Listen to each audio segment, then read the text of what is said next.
So, ito yung another angle ng camera po mga anagers. Grabe, hindi ko talaga to makakalimutan yung scene na to. As in, akala ko talaga as in madali lang po siya maging extra. As in, ilang beses muna kami nag-practice para makuha po yung tamang pagbaril, yung posisyon ng mga kamay.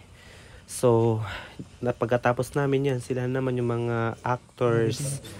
Grabe, nakailang beses na silang mag-take. Pero as in, sulit. Binibigay pa rin nila yung best. Lahat ng mga productions, lahat nagtutulungan sila. So, hindi ko ito makakalimutan. Ang bait-bait pa lahat ng mga staff, mga makeup artists namin. Para kayong mga artista niyan. So, ayan, binaril na kami niyan. Ito yung part na pinatay kami ni Bale. Ayan, ayan siya.